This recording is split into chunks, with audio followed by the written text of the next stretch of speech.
Om Shri Sai Ram, offering my most humble and loving salutations at the lotus feet of our beloved Bhagavan, Sri Sathya Sai Baba. Dear brothers and sisters, a warm welcome to this evening's offering Sathya and Ram Gita. We are venturing into a very difficult and a very profound topic, and we really pray, invoke His blessing, His presence for us to continue in this beautiful and blessed journey. So let us start this evening's offering by our prayer, and I request all of you to please join in. O Lord, take my love and let it flow in fullness of devotion to Thee. O Lord, take my hands and let them work incessantly for Thee. O Lord, take my soul and let it be merged in one with Thee. O Lord, take my mind and thoughts and let them be in tune with Thee. O Lord, take my everything and let me be an instrument to work for Thee.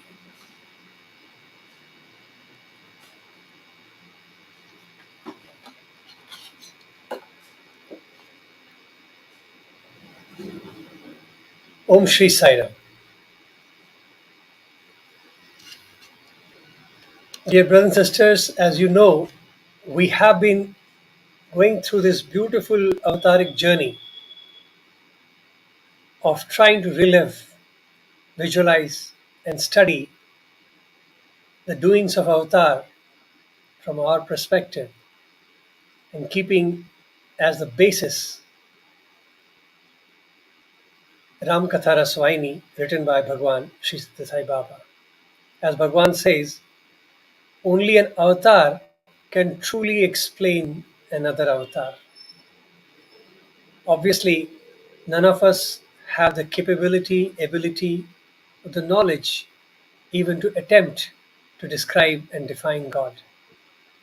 So it is the avatar who has given us certain tools, certain information, certain knowledge base, so that we have an obligation now to explore that and make our lives sanctified. And today we are venturing into another beautiful aspect of avataric journey when avatar wants the role of a guru to give us this eternal knowledge, the secret knowledge, the supreme knowledge, which each one of us are in a way expected and obligated to learn and realize. So, as I venture into it, let me welcome my brother Raju, Ranganath Raju, also in this. Sai Ram, brother. Sai Ram brother.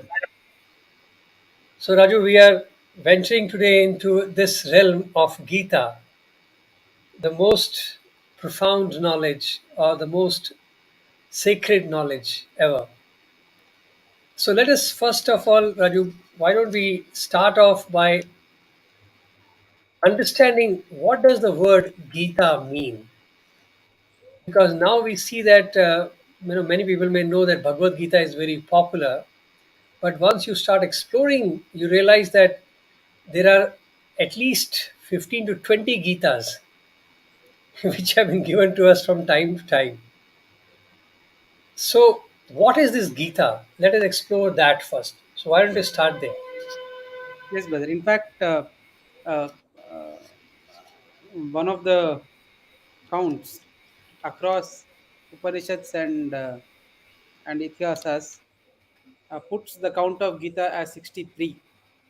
The number of Gitas, it varies from there is in fact a strange Gita where the wayfarers who are moving from one place to another place, they are passing by and they are singing songs, and King Janaka is just walking on the top of his building and hears those songs.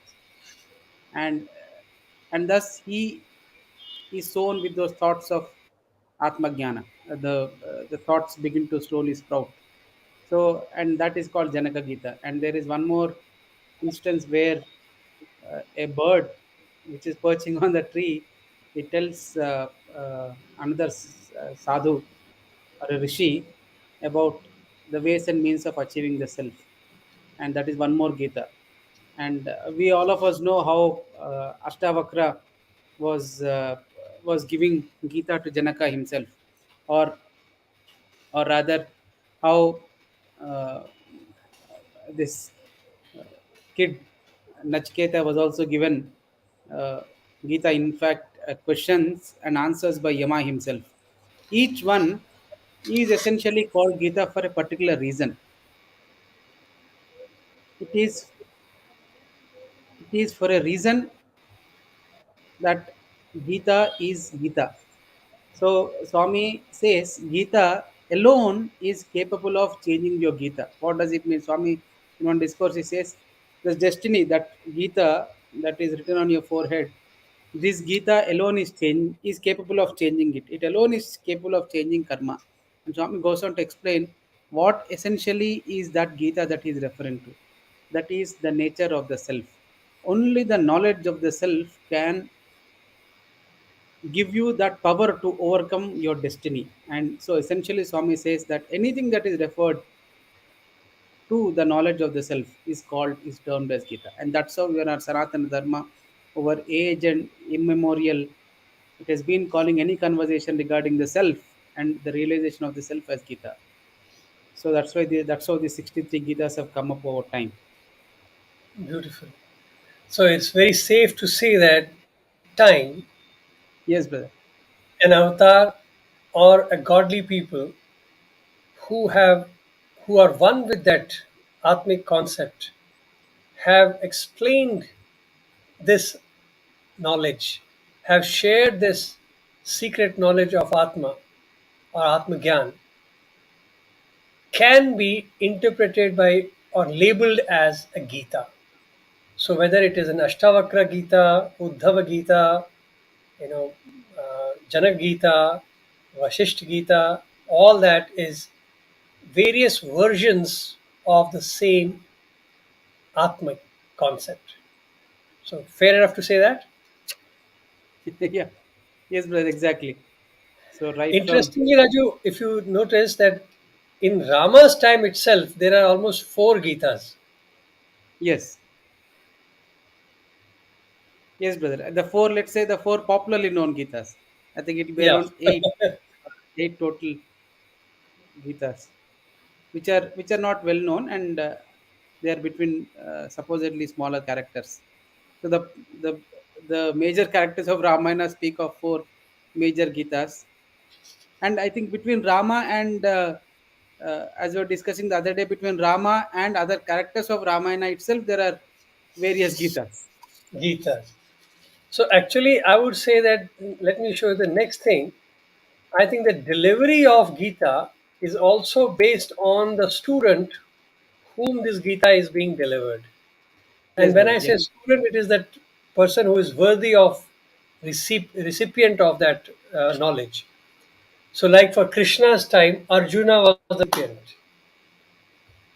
So here we are looking at Ramagita, and in this also we have kind of a three versions of it, if I am correct. So you can chip in and correct me. So we got three versions of Ramagita. One version is with sage Vashisht, when Ram was around 16 years, and we discussed that point, which is also called Vashisht Gita, and many people were interpreting that as a Rama Gita because at that age also Ram gives in a very precise manner the secret indication about the Atmic concept. And then there is another version of Rama Gita in which Lakshman, on return, as they say, on return after dropping Mother Sita to forest, has a certain questions to Ram, and Ram talks to. So that becomes a third version, second version of Rama Gita. And then we hear that there is another occasion. I don't want to label that occasion, wherein Hanuman, Sri Hanuman comes and asks Ram certain questions.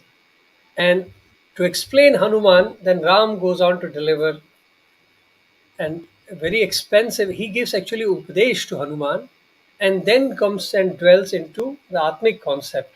So that is the third Rama Gita. And then also I have heard little bit, Raju, I'm sure you can substantiate it, that unfortunately we don't talk about Rama's discourses as much as we talk about Rama's journey of life per se. And I believe there are, like, I think Ram has spent most of his life discoursing and talking and guiding people. So in his Yes. forest life, it seems he had satsangs almost every evening for many years continuously. I think even in the last year of forest hunting for Mother Sita, he was still giving discourses and sharing knowledge to people. So there are occasions when people say that he has shared even to some sages. So that also could be interpreted. So all of that has been captured. So what do you agree? What do you have to say about it, Rajiv? Yes, brother. I think as you have uh, put it so beautifully that at least involving Rama, there are four uh, different occasions, and the characters apart from Rama keeps changing each time. Now we can get into nitty gritties as to whether this is from Valmiki Purana or from Ram or from Vyasa, or is it authentic, or is it the imaginary version of some poet. The debates can be endless. Like Swami would, I remember uh, once one poet he happens to be a distant relative to me. So he was sitting outside interview room and he was correcting some poems. And Swami came out and asked him, "What are you doing?" He said, "Swami, I am correcting ganas in your poem." Swami said, "The Telugu grammatical version gana." Swami said, "Ganas is not important. Develop gunas. That is more important. These poems are meant to develop gunas." And then he got up. He said, "Yes, Swami." He was so enamored with the statement. And two lines in the conversation goes, and then he tells, "Yeah, Swami, I have this doubt that whether you talk about uh, Radha and Radhika telling Uddhava these certain things, but when I look at all those instances, I don't find uh, the on a chronological manner, I don't find them matching to be Uddhava's lifespan. I mean, there is something odd, Swami, in this. I'm not able to make sense of this." Swami paused for a minute. He looked deep into his eyes and said, "What difference does it make if I tell you that Uddhava was 24 years old or 43 years old? Or Uddhava was in clothes of a king, or he was in the clothes of a mendicant? What is more important is what is that conversation that is happening between those two characters giving you? What are you learning from it?" So I think, like as we have discussed, and I think if we get into the nitty gritties, that whether what is the source of or what is the occasion of each of these Gita, yeah, we can talk about it endlessly. But as Swami beautifully told us on various occasions, that it is more important to derive lessons from it. And Swami was also blessed and a very beautiful insight to one of the speakers, where he says that he was asked similar question. No, I have the person asked the speaker, tells him that I've heard about these Gitas. Once he speaks to Hanuman, another time he speaks to Lakshmana. It is also, is it not odd? I mean, which is the authentic Gita? And then the speaker, he happens to be a very prolific Vedic scholar, a great devotee of Swami. He paused for a minute, meditated, prayed to Swami, and then this response comes out of him. He tells him that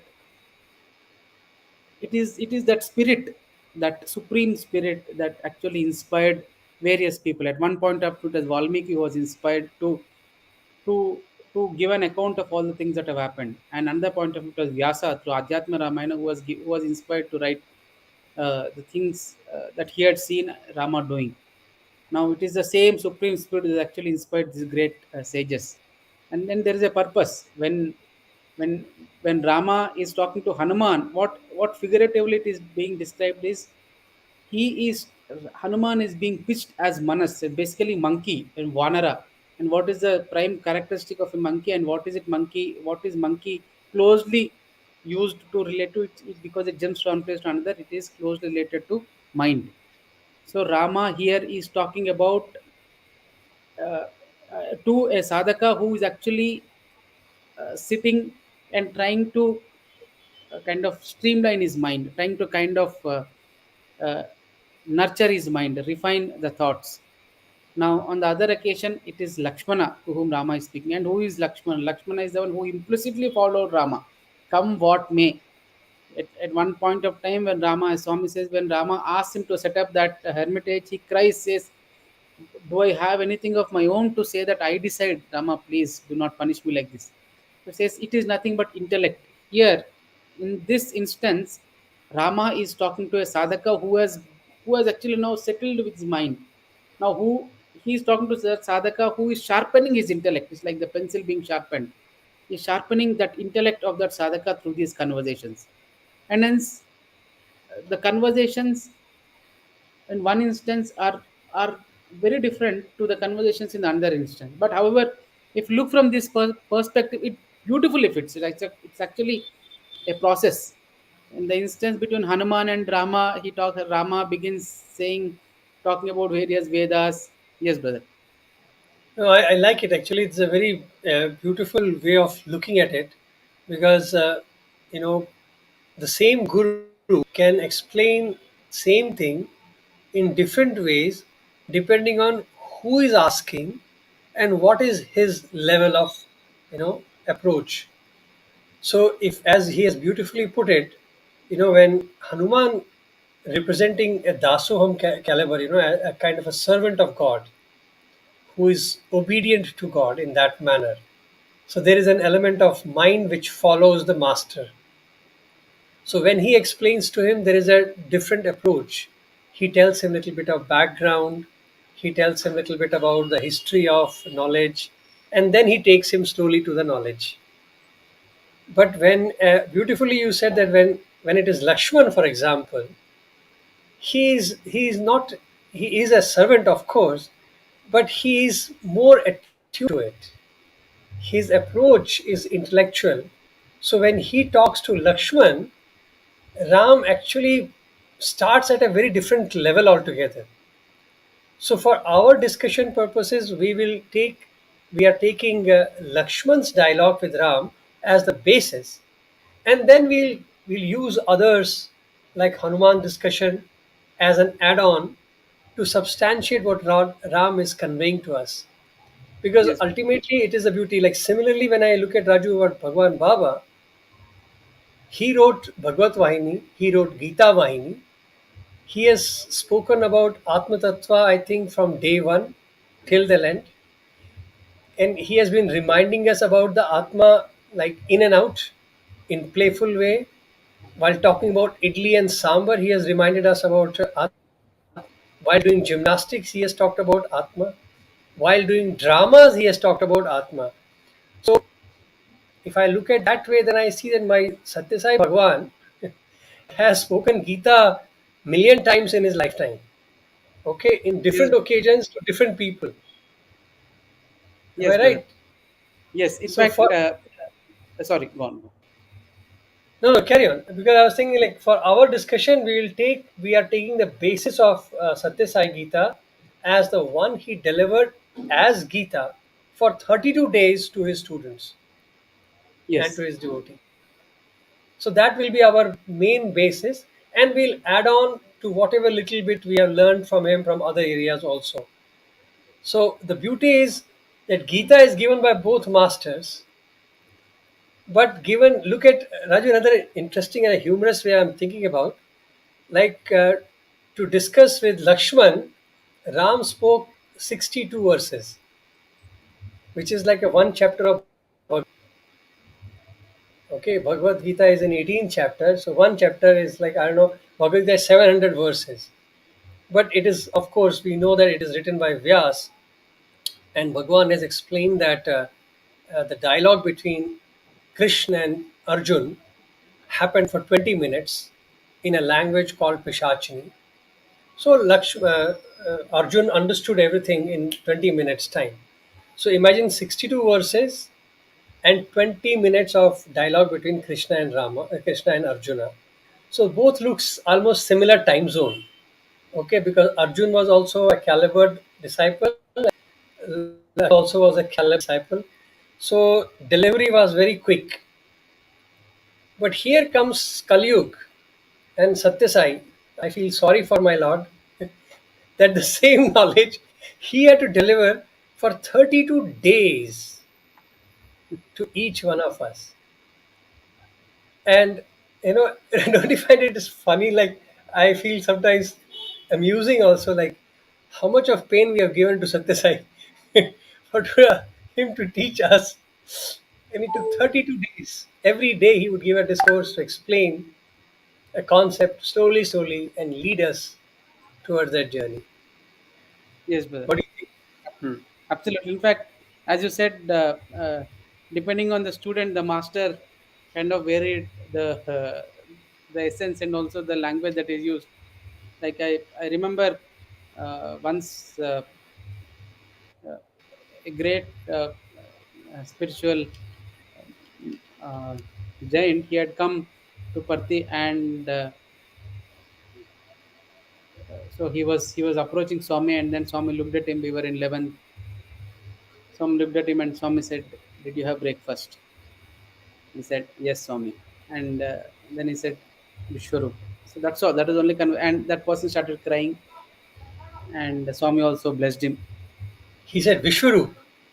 Yeah, Vishwarup. Just Vishwarup. That's all. Just a glance. He said yes, and he started crying, and he was in ochre robe. So we only knew that he must be that by the way he came in with all the people that are around. I also don't recollect his name to be his exact name, but from the looks and circumstances, we could make out that he is a person of great renown. Now, another. So this I will explain that Vishwarup why Swami said it and why that person cried. Now, my classmate, I never realized I was a witness to this, and it just passed off as one more a strange conversation that has happened to a young mind. And my classmate then told me an instance from his own life. He was in fifth or fourth or fifth class. Swami was in primary school. Swami was coming from darshan. So that day, Muni auntie, the headmistress auntie, spoke about Vishwarup darshan, Ravan, Krishna giving Vishwarup darshan to Arjuna, and then she made a statement that Swami is that same Krishna who has come. Now one thought entered this boy said that if Swami is that same Krishna who has come, then he should be giving same Vishwarup darshan. So Swami comes for darshan. This boy, Swami would speak to this boy quite often. So this boy got up and took the liberty. When Swami gave him prasadam, he took the liberty and asked Swami, Swami, show me Vishwarup darshan. Swami said, Vishwarup darshan?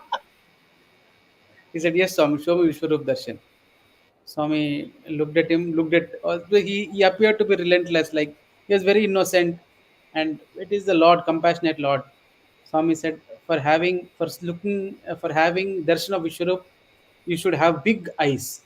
So it also has a deeper meaning. We should have big eyes. And he said, yes, Swami, my eyes are very big. This boy like widened his eyes. He is not in a mood to give up. And Swami said, okay. Swami said, see, it is Vishwarup has thousand heads. This boy said, Swami, but I only see one head. So Swami is trying to tell him that it's very tough to see, but this boy is not ready to give up. Then Swami and that conversation, people were not sure as how the conversation will end. And then Swami catches this boy, turns him around, says he shows the entire Kulanthal, thousands of people sitting there. He said, see, this is Vishwarup, thousands of head, Sahasra Shirusha Purusha, Sahasraksha, thousands of eyes, thousands of hands, thousands of legs. This is Vishwarupa. This is God in multitude. This is me in multitude. This boy did pranam, and it was a beautiful explanation of Vishwarupa. Now Swami had to take so much pain to explain Vishwarupa, and so this we go back to the conversation where this particular sannyasi to whom Swami spoke. When Swami said Vishwarupa, he was when he was having breakfast in He later tells us, since sitting in the South Indian canteen, the VIP section was having his breakfast, and from the window he's seeing multitudes passing to have darshan of the Lord. It's like people are walking towards Kulwant Hall to have darshan of the Lord. So a thought enters his head that each one of us is in this passage of life walking towards God, and you reach there, and in that moment there is, when Swami comes out, in that moment there is no you, there is no Swami. It is only the divinity that pervades, and that is, it is Vishwar. So it's like a passage of life going towards having a realization of divine. And, and now Swami is telling him that culmination of that journey is this Vishwarup. Swami said Vishwarup, that he is actually showing that entire crowd and saying Vishwarup. Swami is acknowledging that thought. Now, depending on the boy, Swami had to explain so much. Depending on uh, the intellect of this great yogi, Swami just one word and he understood what Swami meant. So, as you're saying that, as is the student, so is the style of the teachers teaching. Beautiful, beautiful. Actually, it's very contemplative thought. Okay, let us look at Ramagita and then see how we can learn from it. And interestingly, Raju, I would like to share how Bhagwan Ram starts this Gita of to Lakshman. And in the first verse itself, look at the way he starts. He says first, in fact, it's the first answer when he starts his answer to Lakshman. This is the first thing he says. He says, Lakshman, first follow your Varna Dharma and Ashram Dharma. From there, you will achieve Chitta Shuddhi. So, which means we have to do karma to clean up, to get a Chitta Shuddhi. And from Chitta Shuddhi, you will be able to reach a Nishkam karma leading to karma sannyas, which means leave after Chitta Shuddhi, you have to give up the sense of doership and actions. And by that, you will have control over senses. Then you will find refuge in Guru, which is an eligible for the supreme knowledge of self. Now let us get this first verse of Lord Ram.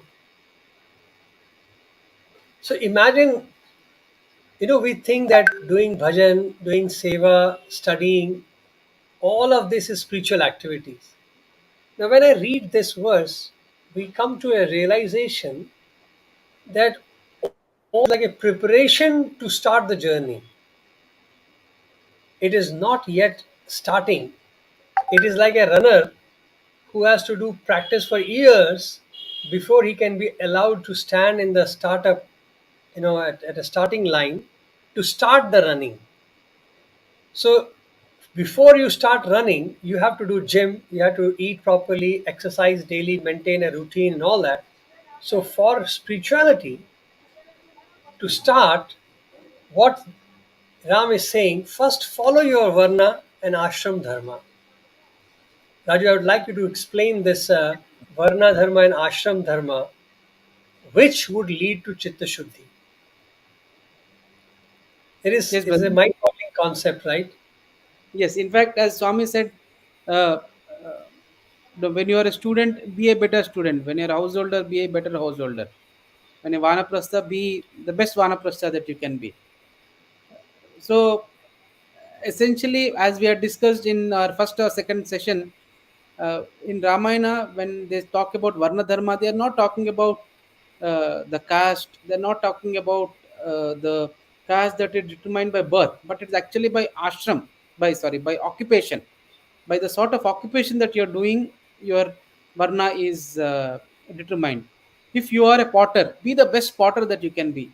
If you are uh, as Swami says, Swami talks about that particular example of the violin maker, where he would make a violin for almost an year, Here, and one violin, yes. yes, and he would offer that to Lord. And Swami says, when you, in fact, this song, our boys are putting up this drama of Tyagaraja, and this kind of comes to me now. This song of Nagumomu Ganaleni Ni Anatipai. So that particular song is supposed to be very challenging, very difficult composition of Tyagaraja for any beginner to learn. So, and it comes out spontaneously just because he is so lost in the thoughts of Rama, and it comes out spontaneously. So this boy who was acting this role of Tyagaraja had this doubt: how come that such a difficult composition came out uh, without any effort for Tyagaraja? How is it that it is possible? You can say it is God's grace, but why is it that it does not happen to others? Why is it that it's only Tyagaraja that is chosen? Swami later tells him that he has practiced over many years, and all that practice, when that perfection got blessed with love for God, it automatically became this beautiful composition. Without without that practice, such a composition would not have come. So, which essentially Rama is telling us, do not, I mean, I remember uh, uh, a very nice episode where Swami spoke about a Brahmin who comes to Rama when he was leaving to Aranyavas, and comes asking alms and says, please give me some alms. I'm a poor Brahmin. And Rama tells him, you're a Brahmin, you are seeking alms from me. And Rama says, I have also lost all the kingdom. My father has asked me to go out. I'm just going out empty handed. What can I give you? And he goes. But and when he returns, that same Brahmin, he continues to 14 years have passed. Now he's waiting, and this time he comes to Rama and he does not ask anything. He goes in and says, "We remember that day we had that conversation." This time he's not asking Rama, so Rama goes and hugs him. Rama takes the staff from his hand and says, "That day you asked me the land, right?" And he throws that land staff into the sky and says, as far as the staff falls, that entire land belongs to you. So it falls quite far, and all that land belongs to this Brahmin. Swami was giving this anecdote, and Swami said, see, that time when Rama was confronted by this Brahmin and was asked alms, Rama also replied in the same tactful way.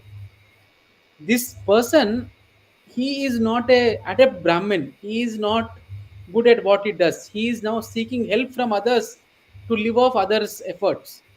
And Rama also replied in equally tactful way, saying that I am a princess who has been thrown out of the kingdom, what can I give you? But now this Brahmin realizes his mistake. He kind of he kind of learns all the things that he needs to learn. He becomes much better in his profession, and now he's waiting for Ramachandra on his return. And even without asking, Rama comes to him, and then Rama blesses him.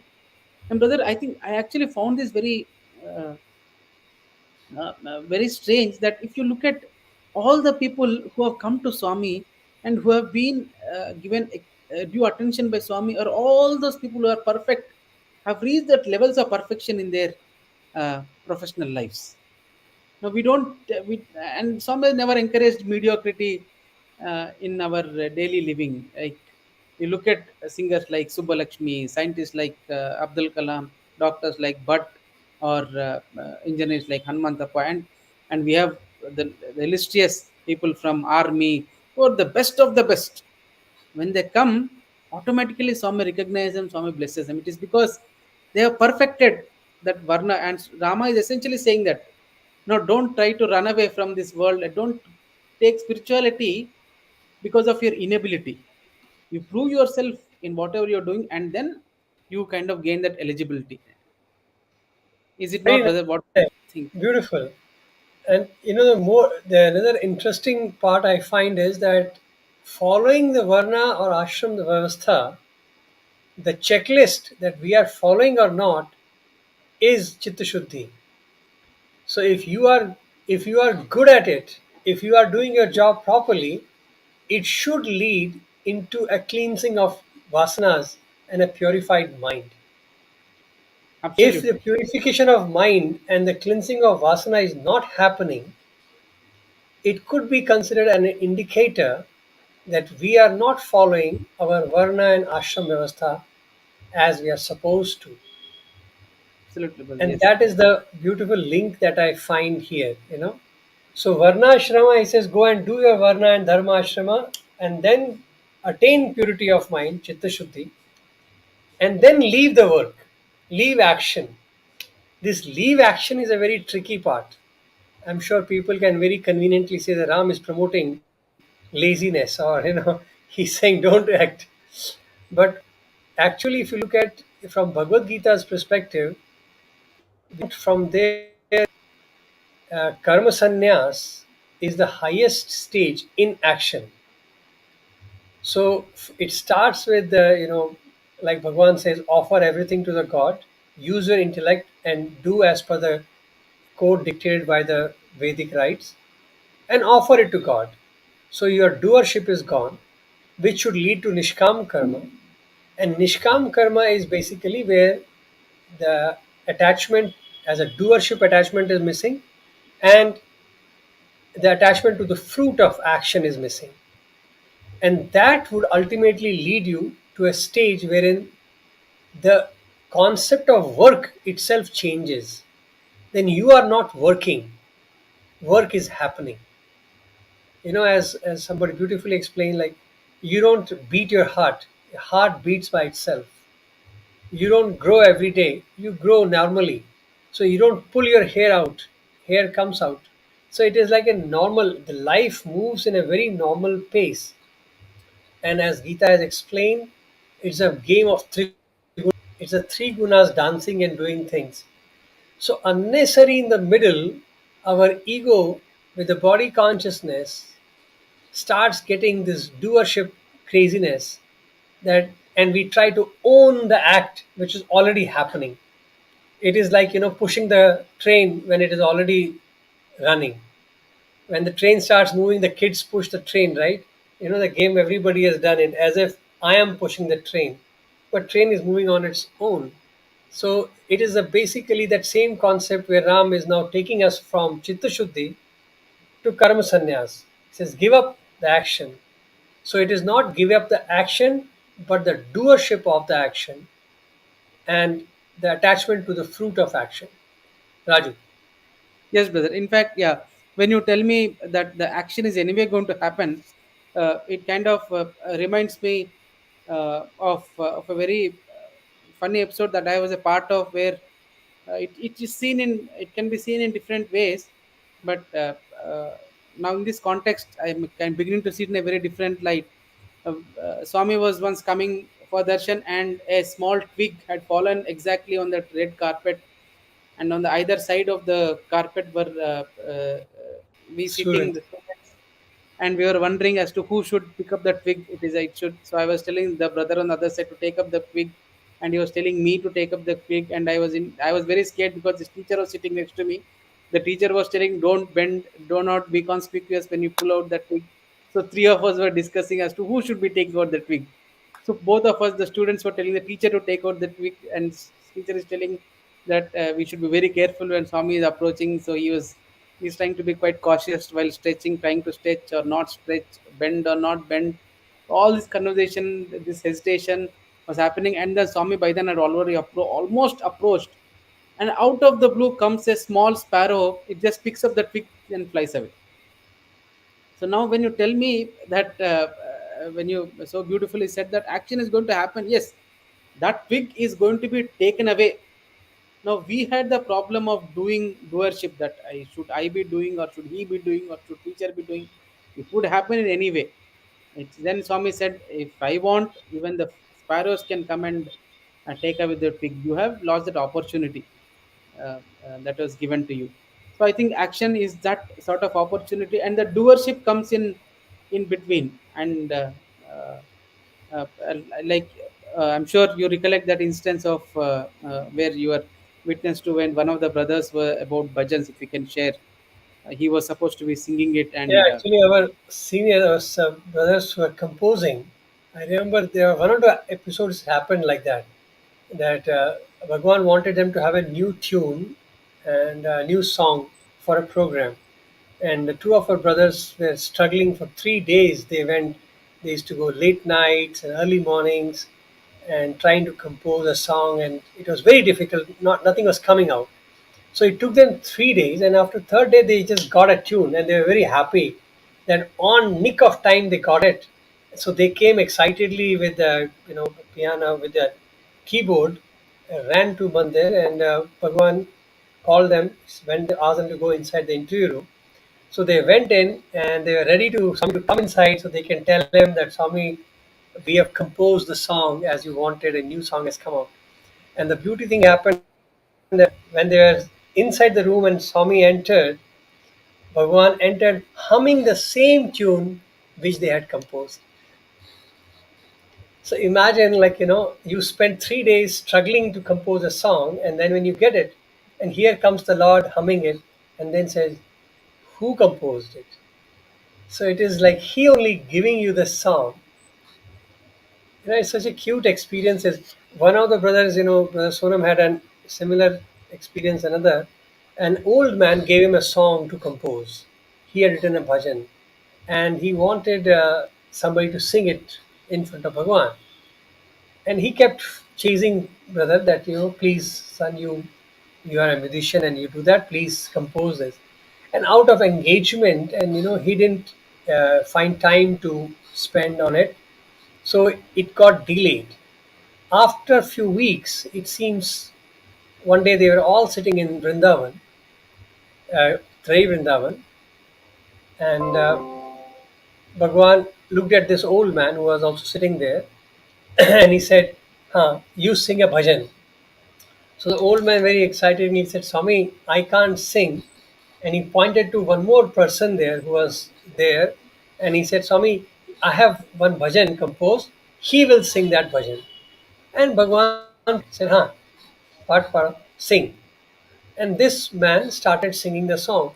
And as he was singing the song, our brother heard the words and he realized it is the same song which he has given him. He had given him to compose. And he realized that, oh my God, now he is singing that. He has already tuned it. But he didn't know what to do. He just quietly looking at Bhagwan. And at that moment, Bhagwan turns towards him and looks at him with a very clear eyes, and he tells him, see, you lost a chance. Otherwise, this tune would have come out of you. Beautiful. So imagine, like, in the whole drama of life, how foolishly we start owning things. We start thinking that it is us doing things, and there comes the Lord. Thankfully, that we have these experiences wherein He not only acknowledges but shows us that who is the real doer. Absolutely. Raji, you had mentioned about another brother, no? Parshuram and the food of the lecturer and all that. Yes, brother. Yes, yes, I'm coming to this. So, uh, and this reminds me of an instance where one of the lecturers was, he would always get lost in the thoughts of the Lord. I should not say get lost. He would get dissolved himself in the lost thoughts of the Lord, and he would not care for his meals. And so one day, one of the students asked him that, sir, how would how would it be without having any thought for your food? I mean, would it not be very difficult? And he looked at him and said, why are you feeling bad? I will be fed. He said, but how is it that you're going to have lunch? I'm not going to, I mean, we are not going to help you, and no, there's no one to help you. You have not made up any plans. He said, Array, it is going to happen anyway. Swami will give me. He said, is it? He said, you wait. You want to see? You wait. And then he sits and he spreads those photographs of Swami, and again he's lost in the thought of Swami. And he said, it's going to happen. Anyway, it's going to happen. You give up that control. Essentially, that's what is driving it. Give up that control or the anxiety that whether it's going to happen or not. And out of the blue comes a person riding a two-wheeler with a carry bag which is full of packed food, very tasty food. He places it to him. He places it in front of him and does namaskar and says, sir, this is, we are doing seva today, please have it, and does namaskar and goes away. And this lecturer looks at him and says, see, haven't I told you? He is stunned. And another time, one of the brothers who had he was he had learned uh, sitar on his own, and this brother comes from biosciences, and he was then put into uh, doing radio editing, the video editing, and the audio editing responsibility in the trust. And now this boy tells Swami that, Swami, I'm a biology student. I do not know ABCD of recording or editing. You are asking me to do this job. I'm telling, how did you learn playing sitar?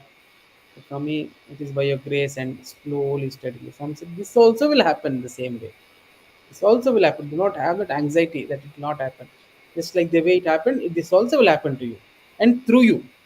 And now today he is one of the best video and audio editors in Prashant Lane. I think, and there's this beautiful episode where Dr. Hawkins, I feel as that mention that I made about that speaker who was inspired by Swami to make the statement that the Supreme Self actually inspired so many speakers to give out that message. Dr. Hawkins makes a beautiful statement where he says, action is going to happen anyway. The blockage to the action is actually you. Give up the control of that action. Give up that anxiety. Rather, he says, give up you, and you will see that you are in the most safe hands that you can ever imagine. He says, give up that anxiety, and you will see that the field of God protects you. And I think that is what Rama is nudging us to, that karma sannyas, as he's saying, it is not uh, the action being given away, but it is the doership of the action. In that I am the doer, that should be given away. And brother, this also reminds me of that, as we were discussing about the Gita of Hanuman and Rama. There is a beautiful scientific biological explanation that Rama gives about vasanas and action. Rama says it is vasanas come with prana. So from one life to another, vasanas carry. So they join, prana and vasana join together like the two entities. So vasana just stays, but it is the vibration of the prana. Prana begins to vibrate.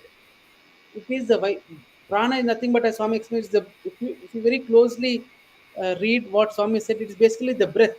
It is the vibration of the prana, and the combination of vasana creates a thought in your mind. Depending on the frequency of the vibration comes a thought in your mind, and that thought gets translated into action, and that's how we tend to act. So that is why when people say that you get a bad thought, start immediate doing pranayama, you are essentially changing the vibration of prana there, and slowly and steadily the vasana effect of vasana begins to change. So Vasistha, in one more point, uh, he tells Rama that, another context, that when you are able to control your breath, your entire existence can be controlled. Essentially, he is just telling the same thing. So he tells Hanuman that, Hanuman, this is the way you can to control thoughts. And Swami has told us many times that breath is one of the effective In ways of. fact, one of the verses in this Ram Gita, Ram says the same thing, that it is because of this thought and the combination of vasanas we are trapped into birth after birth. So the moment you delete that concept, the whole thing would change. And I think in Hanuman's he has explained that process of how you can eliminate the thought process and change the vibrations, which will in turn change the vasanas and in turn affect the whole cycle. So it is basically we are breaking that cycle of birth and rebirth by changing the frequency and changing the format of doing things. This is amazing, like how you know many ways Bhagwan has shown us, and he has practically shown that we should never entertain. I remember one of our brothers, uh, he has spent all his life, actually he left his professional career, and he has been like singing the glory of Lord all through his life. And a most you know crucial time was when his children were getting married, and people started taunting him that you have been wasting your life, and you left your professional life to do the singing and all that, and not saving anything major, to do marriages, because how the social pressure comes in to perform marriages in a big scale. And he was very quietly sitting at, it seems, at home, and listening to all these comments. And he was kind of unfazed, and he was wondering himself. He told me that it was very strange that I was not feeling any disturbance. I was quite calm about it. And his only response to their agitation and their complaint was that Swami will take care. And at the same time, it seems at night, it is not in a daytime, it is night, when they were about to have their dinner, somebody rings the doorbell. And when the door is opened, a man walks in and he says, "Sir, I have a packet for you from my company.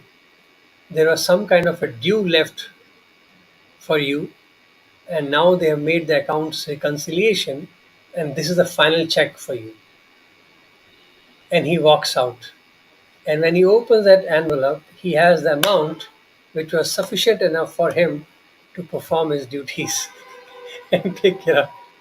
So, we have seen so many such illustrations wherein that feeling of, when you leave the feeling of doership, he literally, shows you, controls everything, and takes care of it beautifully.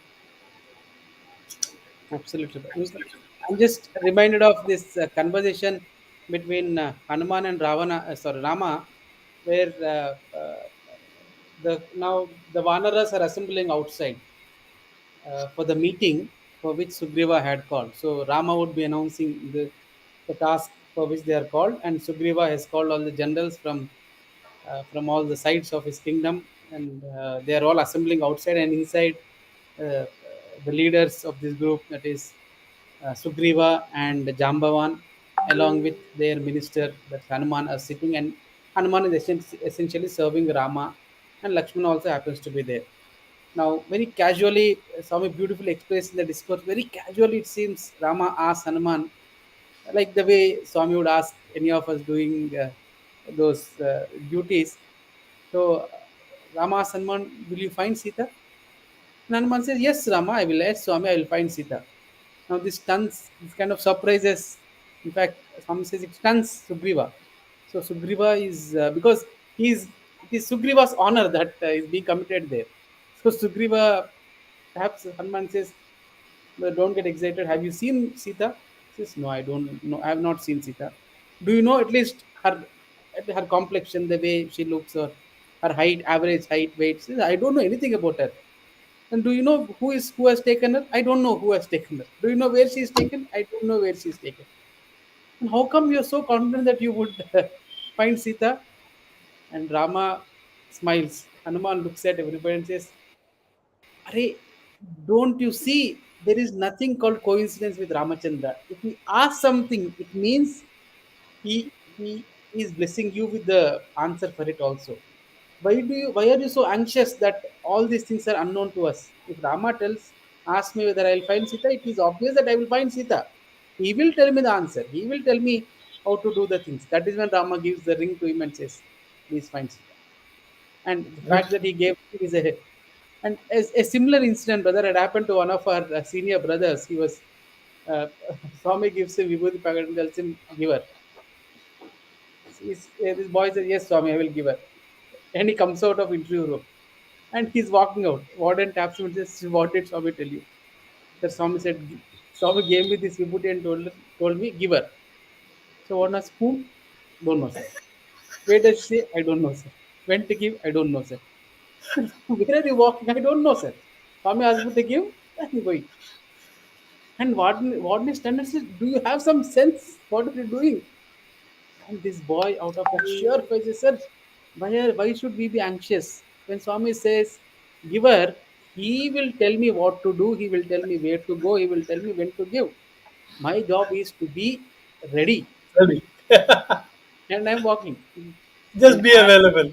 just be available.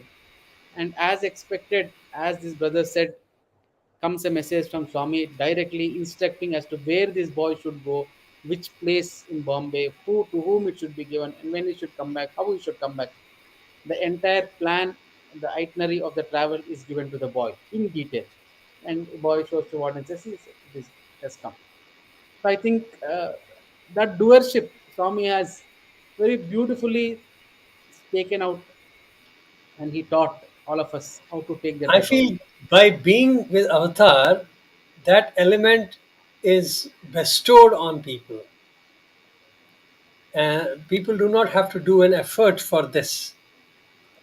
Only thing is that we have to be just in tune with him, and he will bestow that non-doership.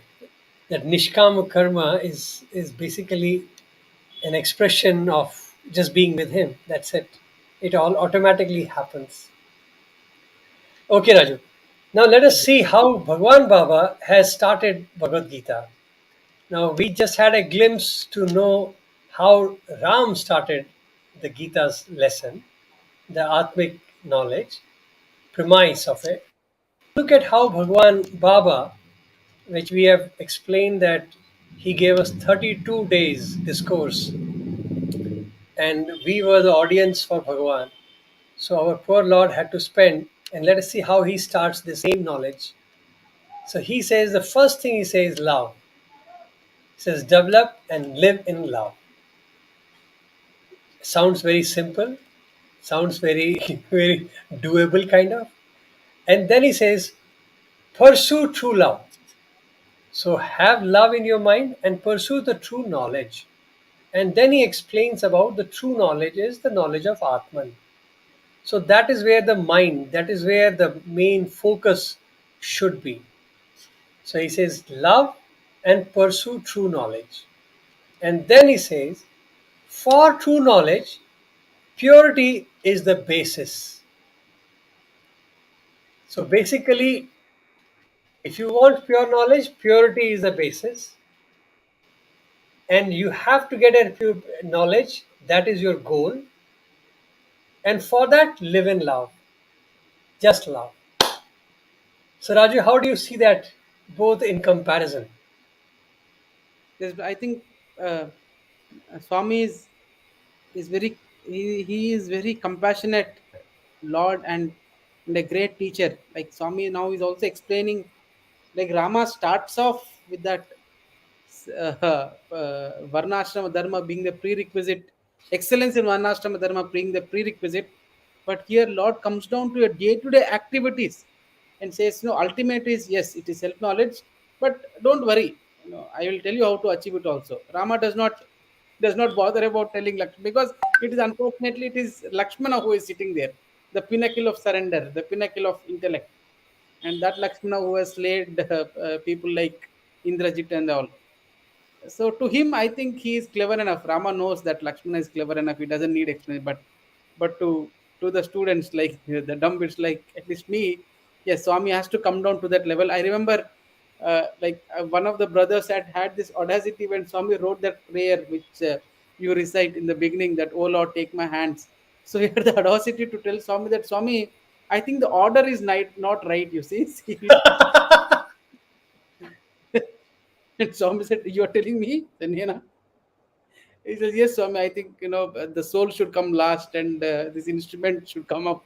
Swami said, "More Musko, sit down. I'm everybody. I'm the goal of those prayers, and you're telling me that the prayer I wrote is wrong."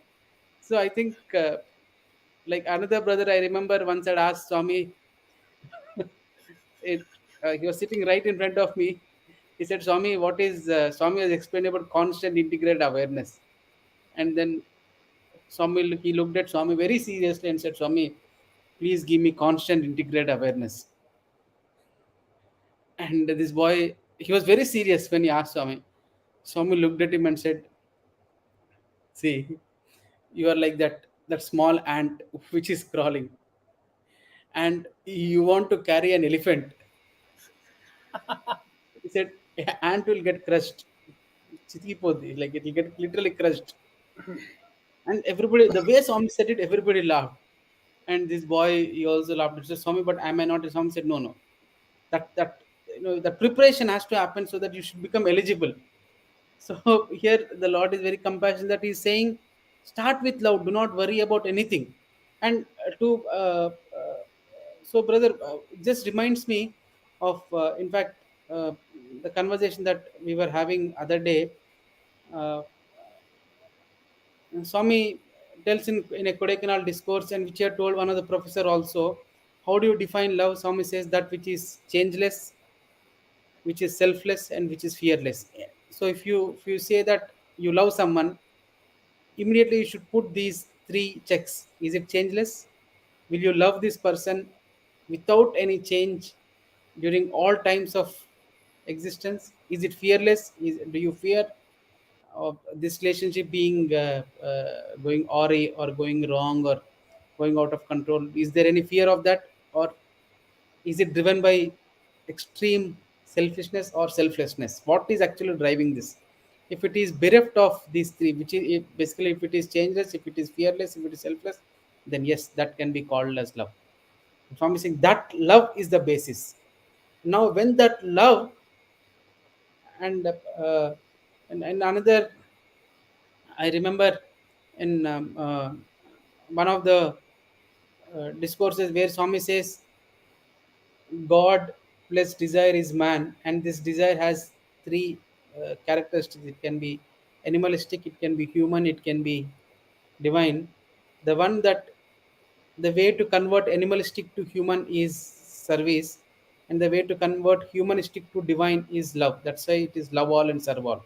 So if service converts desires of animalistic tendencies to humanistic, service alone is capable of converting animalistic tendencies to humanistic, and love alone is capable of converting humanistic to divine. So Swami is essentially saying that love is the basis. When you develop that love towards God, towards everyone, and he says automatically the purity will come. Like Raju made a very beautiful statement there. Uh, that service changes you from animal to human and leads you from human to divine. yes, It's a very powerful statement, and I hope people can get it. Wow, wow! It can be looked at in very different ways. Like absolutely, the tendency to serve has an ego in factor in it, and and that is an animalistic attitude, and that can go only through service. My God! And when you come to exactly. the human, there is nothing like giving somebody. It is a oneness, and then only love can take you further up. It actually joins the same thing when Ram says you have to leave action, Exactly, brother. Yes, right? When Ram exactly. says leave action after you Yes, have purified yourself, take over wow, that ego is wow, what Rami is saying. wow. So basically, your cleaning of vasanas is getting from animal to human, and then Exactly, leaving the action is moving from human to divine. divine. They are Wow, essentially saying the same thing, but I love that. I think this statement of yours, which Bhagwan has made, is fantastic. It explains so many things, so many aspects of it gets opened up. Yeah, so now it makes sense when Ram says leave action, then only are eligible for Atmagyan. yes, yes, So it brother. is because that action, that doership service is from animal to human. And once you have arrived at humanness, then there is no concept of serving others. You're only doing your job. And Yeah, hence, it's the only thing left is love. love, beautiful. Wow. So as long as we are trapped in the feeling of serving others, we are actually floating in an animal state of life. Oh, Raju. Swami says yes. Oh In my fact, God. Oh my God. So if you look at it that way, then every time we are thinking of doing service to others, or this feeling of I'm serving somebody, I'm coming from an animal state of life, not even a human state of life. Wow. Wow. I think it's very powerful. At least to me, it's like a eureka moment for me at this moment. Great. Excellent. Excellent. Excellent. Yes, brother. In fact, the other day, the headmistress auntie was sharing that when this quote was actually first inspired through her, Swami had inspired her, and she wrote it on a card, and she was showing it to Swami. Swami blessed it so profusely, with so much love and so much attention, and it's like that moment of Gandikota Subramanya Shastri revealing Sai Gayatri, and like it took a lot of time for her to realize that why is Swami giving so much. Apparently, yes, it makes beautiful sense, but later when she contemplated, she realized he's just an instrument through which this inspiration came out and Swami flowed, and that kind of captures the entire essence of many discourse of Swami. That one quote.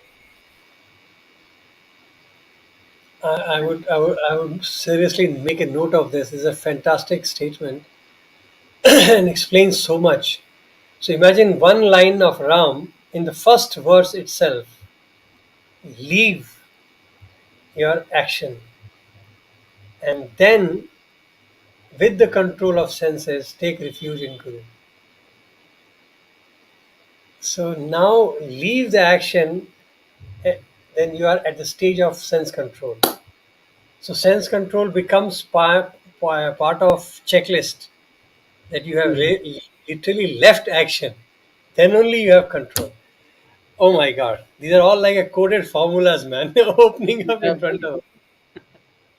Yes, but I think we only should meditate upon each word of the avatar, and it reveals a different moment and different meaning at different moment.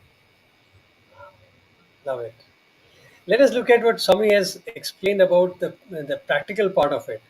You know, like Swami gave us this, he goes on to explain to us. He says, develop and nurture awareness of Atma, the divine consciousness. Funny part,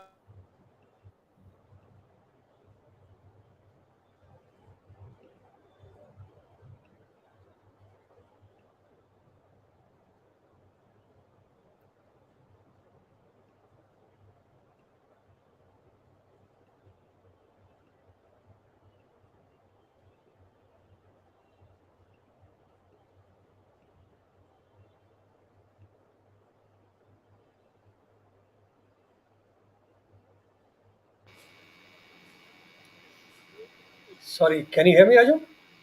Yes, I can hear you, brother. Yes, Oh, I was I not don't know sure why. whether it was my problem. No, I also got kicked out. I don't know why. Some internet fluctuation happened. So if I'm out, then you can please continue with this. I was thinking that I was actually out. That my so internet Uh, is such a tricky thing. It okay, I flows was from my mentioning, end. when I read this line, develop and nurture awareness of Atma, I was reminded of our MBA session with Bhagwan. In management, to teach man management, the first thing which he talked about, MA, mind of man, and then he says awareness of Atma. So imagine to teach management also, Bhagwan has mentioned this, that you must be aware of Atma. Then only you are a true man. So at a man stage, at a human stage, not animal, not divine, at a human stage, the credential or the qualification for us is to live with an awareness of Atma, the divine consciousness, that all are divine. That outlook, Bhagavan says, even if you do not have experience, at least have faith and belief in your heart that whenever you walk, whenever you act, whenever you do anything, do with that awareness of Atma. Do with that awareness that it's the same divine consciousness which pervades everywhere. So, can you imagine this is a step he has given for sadhakas? And it is the same step he gives you for management also. So when we teach man management now, when I do my syllabus, and I realize that this element is so powerful, it helps us to, when you really implement it in in the management field, it resolves so many issues. It resolves your motivational issues. It resolves your team building issues. It resolves your iteration issues. So many problems get disappeared just by knowing how to implement this awareness of Atma, the divine consciousness. So Bhagwan gives us the step. First step is to develop and nurture Atma, and then he says inculcate devotion. So have awareness of Atma and then inculcate devotion. And this is a very interesting element because how he explains the whole thing is that when you start devotion, you may start with a form, any form for that matter. And when you have that form and you show your devotion, love towards that form, that itself slowly, from loving that form, you will realize that the form has become you, and then ultimately you will start loving the love itself. So you'll become formless. So devotion is an easiest tool which Bhagavan explains, which Bhagavad Gita also says, which teaches us to move from form to formless in a seamless manner. And I don't know how many of us, when Bhagavan was teaching us this Bhagavad Gita, in fact, he said, if you want to study Bhagavad Gita, the format of studying Bhagavad Gita he gave us was that read chapter 12 first, which is Bhakti Yoga, and then start again. And I used to always wonder about it, like why Swami would insist that I should, we should start with 12th chapter, but Bhakti Yoga, and then start with chapter 1 and again come back to Bhakti. And I would say it has taken me 3 decades of studying Bhagavad Gita to get one realization in my head. The reason I found was that bhakti, is the shortest route to God and the easiest and the best route to God. So when God has to give you Atma Gyan, He will give you the first shortest route. If you can get the bhakti, then nothing else is required. Because with bhakti, Gyan, Karam, everything falls in place. You don't need to worry about it. You don't need to worry about jargons, nothing. But in case you falter and you can't stabilize in bhakti, then he says, okay, start with chapter 1 and learn Sankhya Yoga, learn Karma Yoga, then Nishkam Karma, Karma Sannyasa, Jnana Yoga, and then again come to bhakti. So it is like, you catch directly the nose, revolve your hand and catch it. Ultimately, you have to catch the nose, and that is bhakti. Without bhakti, nothing will progress.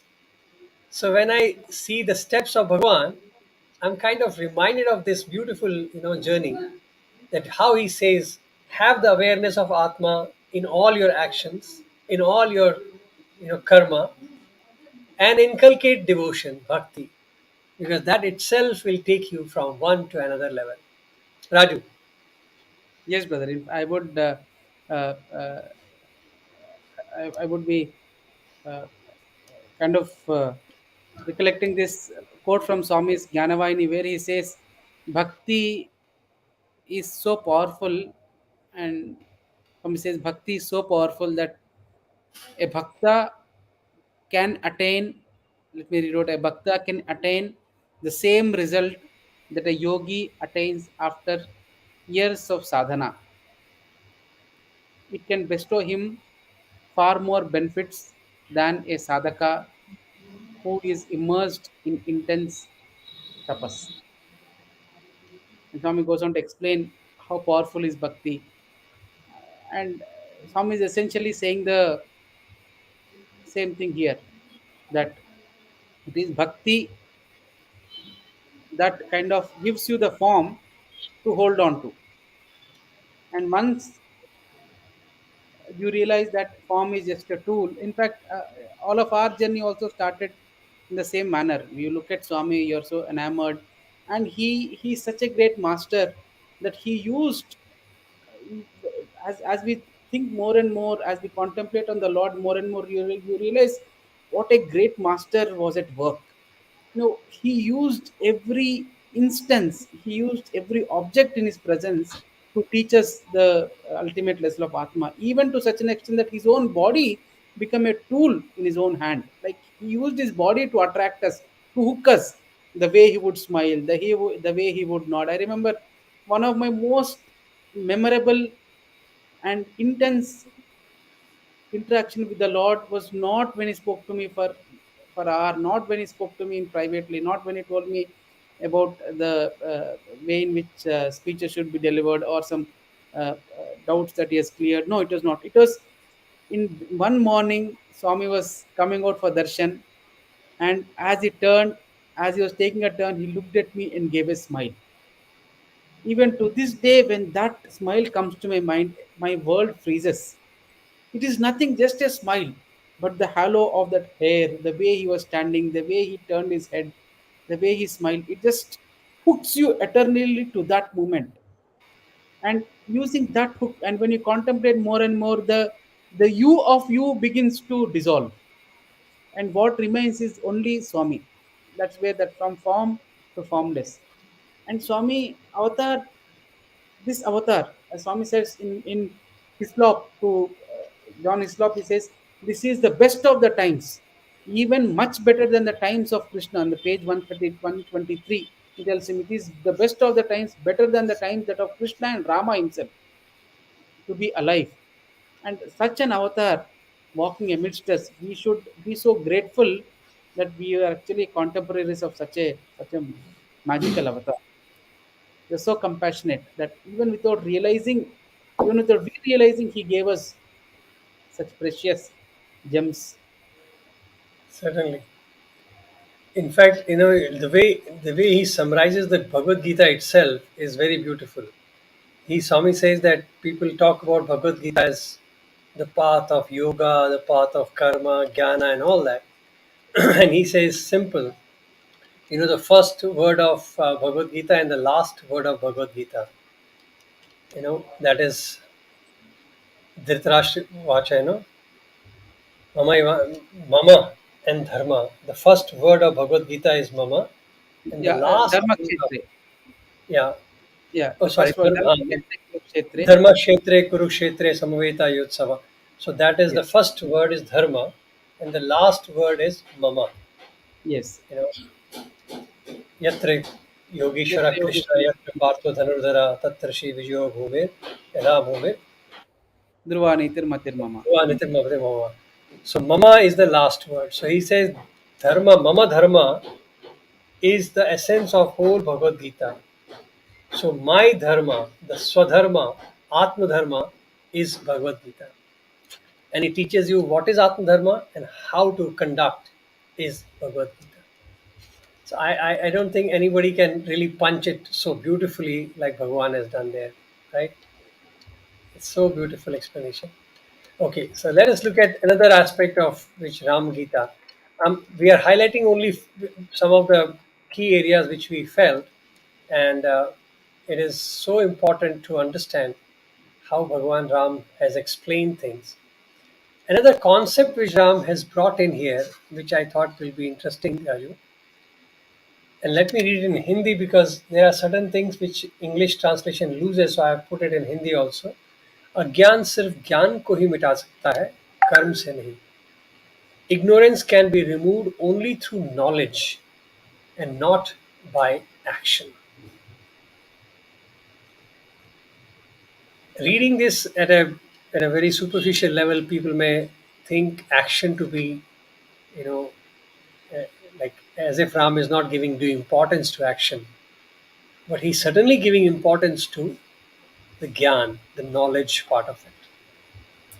And this action which Ram is mentioning here is the action done with the body consciousness, is the action done with the doership thought element behind. So now look at this action from that perspective and now read the sentence. Ignorance can be removed only through knowledge and not by Raju. Yes, brother. In fact, as Lord Rama is very beautifully driving home a very powerful message. Now, as long as you call something an action, it's like that boy. I like what we were discussing earlier. This boy was taking Paz Namaskar to Swami, and he tells Swami, that, Swami, I am offering myself. The fact that he said that I am offering myself, Swami said, you are the problem. That he is not referring to that you, that boy, but that concept of I. That when I say that I am offering, there is no offering. There is that I is still there. So when you say I offer myself to Swami, which means Swami is different and you are different, you are not offering yourself. There is still that I is there. And as long as you call something an action, which means you are separate and the act is separate. As like uh, no, as Hanuman, we were talking earlier, mistakenly or unfortunately, they say Hanuman forgot his prowess and he had to be reminded each time. He had to be tapped back. Probably another way of looking at it is he was lost in that eternal presence of the moment. He was lost in that ever present or ever present presence, and he had to be pulled out. Literally, he had to be tapped and said, "Hey, you are this entity, this small entity called Hanuman with a tail, with a Vanara form. Come back to this moment and act the way that is befitting of this form." Now, that is where Hanuman is acting because he has taken the shape of Hanuman. But and Swami has often, like brothers who were serving Swami, uh, Swami has often displayed this. So brothers who were serving Swami would tell me that there were times where they had to tell Swami that Swami, you have to go for darshan, and Swami would take apparently a minute to come back to this sense of individuality, and all that 1 minute he's at a different level where he says everybody is one. There is nothing like you and me. There is nothing for me to act. It just happens. So that individual entity, when it comes out of that divine, that eternal presence into this moment as an individual entity, then it begins to act. That is where Rama is saying that when you act, when you call something as an act, there is the difference of you and the action. But knowledge, as he says, knowledge means that I and this entire thing is one. It's just one. There's nothing different from me, and there's no action there. So very powerfully, Lord Rama is giving us this message that as long as you call something an action, boss, you are you are still at the level of ignorance only. Here also, when you talk about the knowledge, you know, when how he defines that who deserves the knowledge, Bhagwan goes on to, deal with that aspect of who is actually the recipient of this knowledge. Now, because every time we said, knowledge is important and only knowledge can remove ignorance, and action not uh, is not the same as action. And obviously the next aspect of it comes as what is this. And I feel Ram has given us the coded formula, and Bhagwan Baba has explained the formula and given us some illustrations, easy illustrations to understand what is happening. Otherwise, to understand each verse of Ram, we may have to look at an Upanishad, because Gita is a compressed Vedanta, we call it. So we have to look at Upanishads and other texts to understand each of these verses. So when I look at Bhagwan's explanation, he has really simplified the Upanishads for us to understand. So when he talks about Gyan, he makes it very simple by giving us some beautiful examples, Raju. You remember the example of Valmiki himself and Hanuman. He says, how did they achieve great feats? Absolutely. Right? So you can continue, you can like explain that further. Yes, Even brother. Lord Narada, Valmiki, all of these people are from a different background who had no apparent caliber of, to call anything as an action, but their devotion gave them love, and love, like, sorry, Gyan, and then everything changed. What do you say? Absolutely, brother. Yes, exactly. As in fact, the similar thing is what we witness when this Valmiki, supposedly a robber in his previous uh, self, when he goes out to the river along with his student Bharadwaja, and he sees those two birds playing with each other, and the hunter hunts them involuntarily. That poem comes out, the first poem, as they say, shoka slogam agachat. So from that shoka, he says that it just comes out of his self. And it's essentially that action is he has become so free a conduit that the divine immortal self is actually flowing to him. And when Narada realizes that this instrument has reached this state of complete emptiness, that the divine can flow through him without any hindrance, that is when he chooses to suggest to this apparent instrument called Valmiki, saying that please, now you are ready, go and write the story of Rama. Go and write the story of the perfect human that has ever walked on this earth. And till then, even that incident itself was like a testing inst- was like a test whether this instrument called Valmiki is fully ready or not. If he was not ready, the sloka would not have come. He says, the sloka, it has just come from me. Otherwise, he would have probably cried, he would have cursed that hunter. And same is the case if we, for example, if you look at Narada, or who was, as all of us know, that Narada was just a son of a servant maid in his previous self, and with the sheer devotion to the supreme self, the concept of the small Narada disappears. Only that instrument which reverberates the name of the Lord remains as Narada, and that instrument called Narada goes around the world reverberating his name. And that happened only because this individual small entity called Narada gave up himself uh, in the love of the supreme entity called God or Narayana, whatever you term it. And that small Narada has become this instrument called Narada, who goes on emitting the name of Narayana. Same was the case with Prahalada. I mean, why is Swami is what I think we should also ponder is why is Swami using these particular examples? Like at one point he's talking about a robber, another point he's talking about a servant maid son, another point he's talking about a kid, Prahalada. Irrespective of you being a robber, irrespective of you being someone of a low cost, low caste, low born, or being a nobody, irrespective of you being a kid, it does not matter. When you give up your that small identity in the love of the Lord, magic happens. For Narada, he becomes an instrument of emptying Lord's name. Valmiki becomes the writer of Lord's story. Prahalada becomes the manifester of the Lord himself in a form. So it depends on how you give up that form, the small form of yours. And look at Swami also explaining the same concept in a practical way. And he says, head in the forest, hand in the society. Mind to be constantly on the contemplation of God, and body must perform as per the Dharmic code. So, in a way, everybody, like, whole concept is really moving in that direction itself.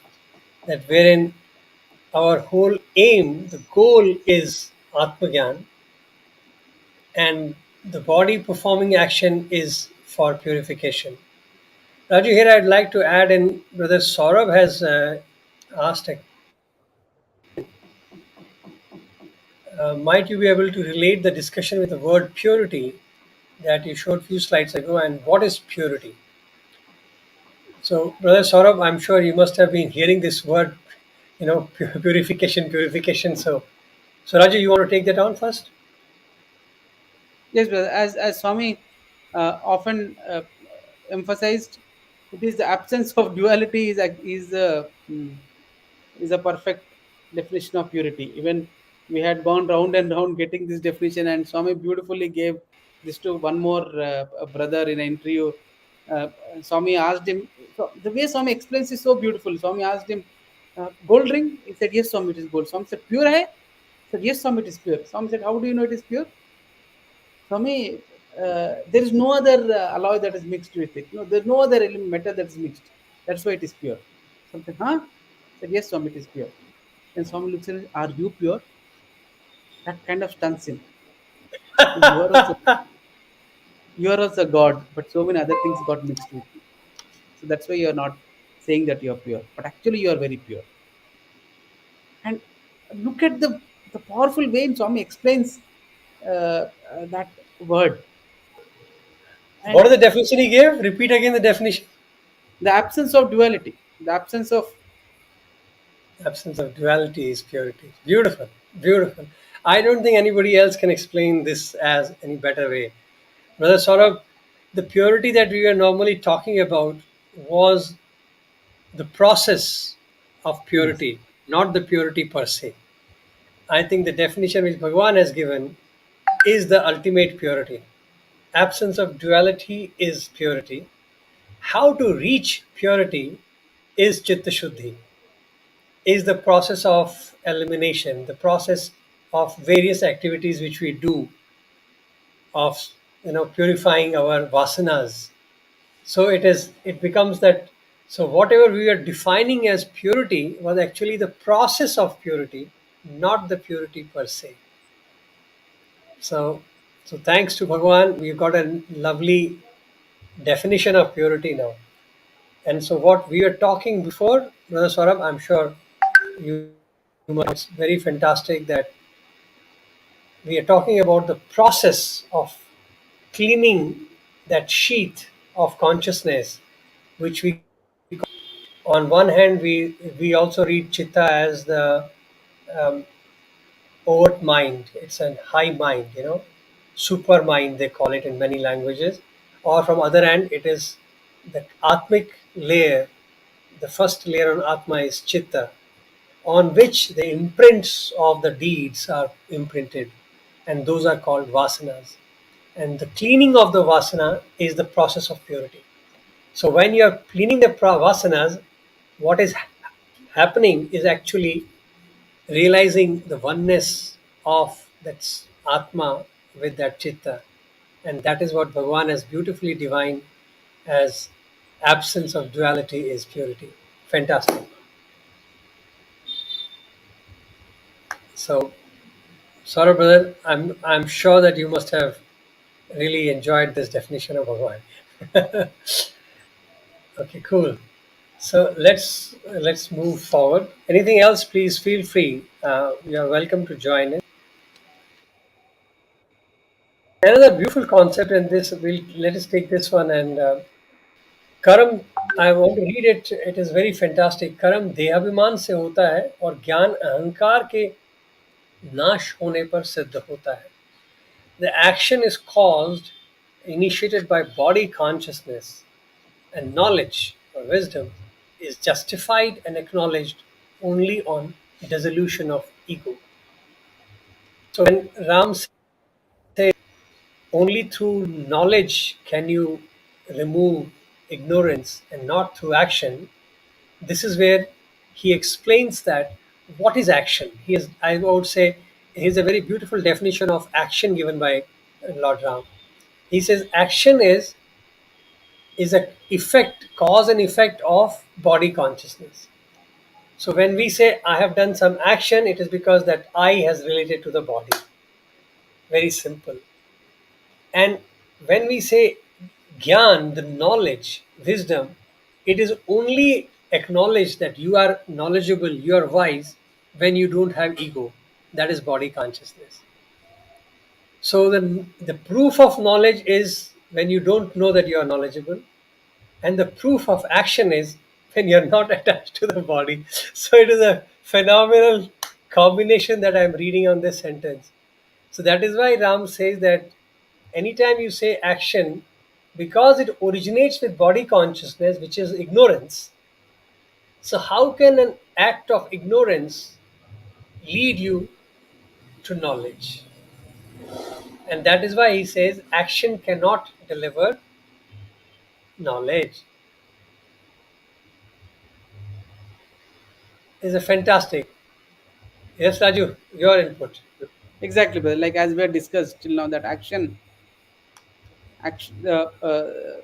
When we say that it is action, it is actually an indication that there is still the duality of existence.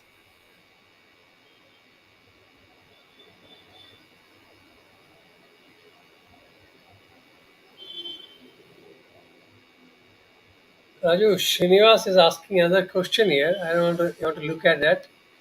It is, I know it's interesting, but let's read it. Uh, he wants you to throw some light on if Varna Dharma, that is vasanas, impacting one's action to person considered to be avataric level, elevated soul, such as Lakshmana also. I think it's a very tricky question the brother is asking. That was Lakshmana affected by vasanas, as Swami says, probably by the surroundings of his physical body. He appears to have been affected, as Swami talks about that instance where they walked through the forest when where Tataki was living, and Lakshmana was a bit agitated and he started complaining to Rama about the loss of Sita. But apart from that, Lakshmana, uh, so vasanas, as Swami says, are the imprints that are carried from the past life. Now, to assume that Lakshmana has been in the cycle of birth and death carrying vasanas, I think it may not be proper, because Swami very clearly states that he has actually come down along with Ramachandra to for a specific mission. So him having vasana is nothing but imprint of past life. So him having vasana essentially means he being affected by his past life, which apparently may not be the case. Lakshmana, even though when we are uh, to a Hyderabad youth brother, I mean, he was youth in 1962, 61, 62. Swami made a profound statement. He tells Swami that Swami, you're talking to us so many things. You are giving us such proximity. What is it that actually uh, uh, blessed us to have such proximity, such knowledge, such recipients of knowledge? And Swami tells him it is divine sankalpa. Do not think that this has come to you because of your past life, because of your punya that is done by your forefathers. All that is very minuscule, but it is my sankalpa. You are being used as instrument to achieve certain thing, to propagate this knowledge of the self to the entire humanity. You are instruments in this circumstance, and it is my sankalpa that made you instruments. And in the same fashion, Lakshmana was also made an instrument. Actually, when we look at the conversation between Rama and Lakshmana, it is not that Lakshmana is not aware. No, Rama used, or rather, that supreme self has created a character called Lakshmana, so that in the guise of Lakshmana, all of us benefit. In the excuse of Hanuman, all of us benefit. So whether they themselves individually incapable, or are they being affected by vasanas, I, in my personal humble opinion, may not be the case. Now, they are actually acting out a very perfect drama that is possible for divine selves. See, I would agree with you, Raju, and I would just add that you know you can put these people in a category of Jivan Muktas because they have lived a surrendered life. They're like Lakshmana. Can you imagine a Lakshman whom Ram says, Lakshman, choose a spot of your liking to build a hut? And Lakshman falls flat at his feet and starts crying. So, of surrender which Lakshman shows, that itself shows us, even if you look at it at a physical parlance, that how elevated and selfless that person must be. Not only to be a servant of Lord, a brother of Lord, to be associated with the Lord for all his life with a one pointed focus, who did not sleep for 14 years in the service of the Master. So, for such being or of such caliber like Hanuman, Lakshman, Bharat, all of these people are not ordinary being because they have already surrendered. They are not doing any action from that perspective. So, if they are not doing an action, they don't fall in that karma definition which we are talking here. So, they will not have vasanas because they have already arrived at a stage wherein their all actions are actually nishkam karma, and they have already entered karma sannyasa. So, their actions are not binding on them.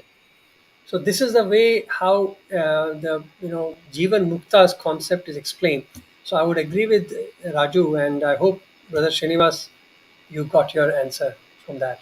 But thanks, it was a nice question, very loaded one, I would say, even to share here.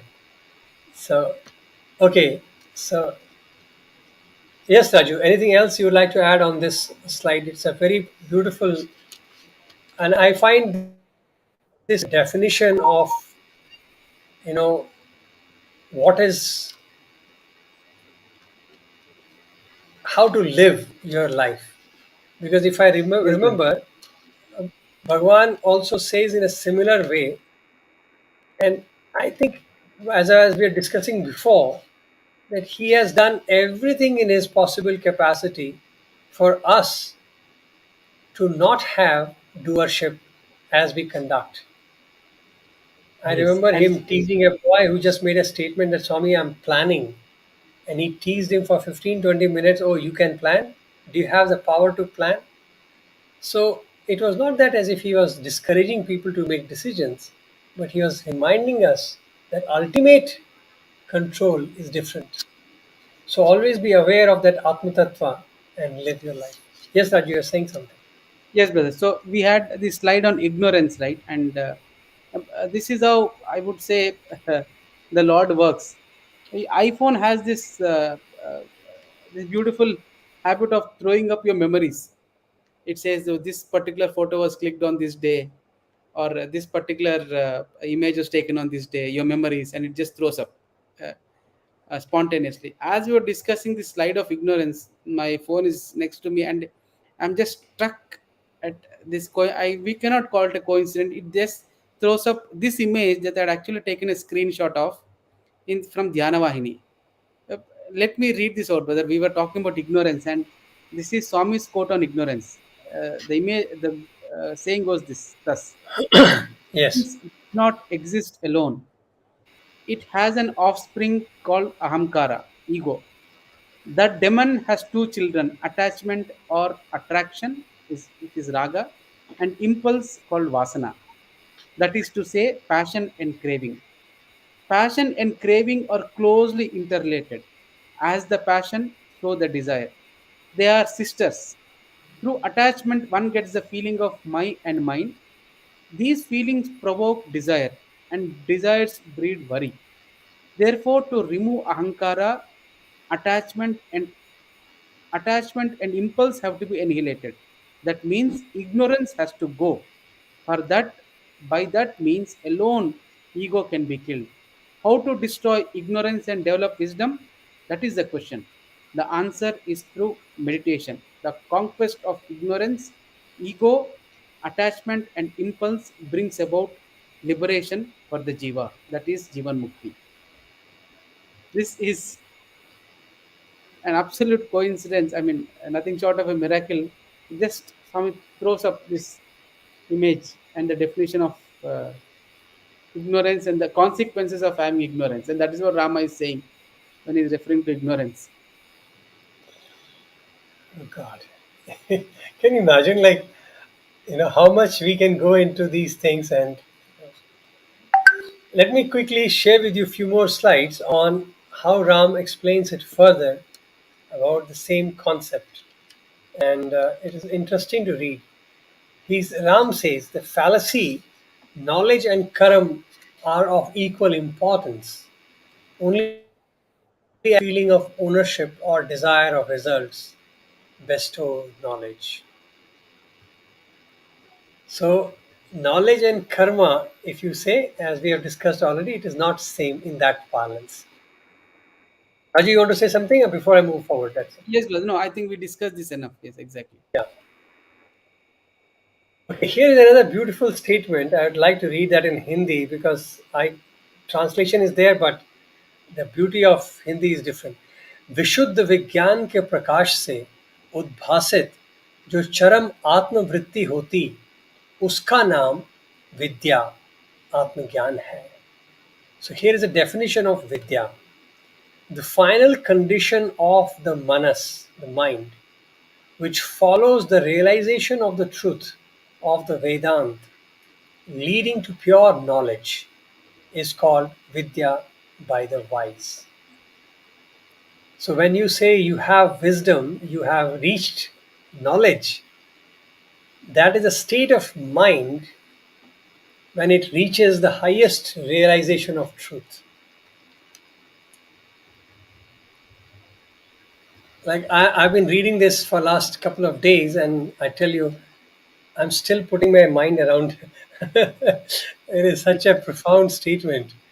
You know how we define wisdom or how we define knowledge, the vidya,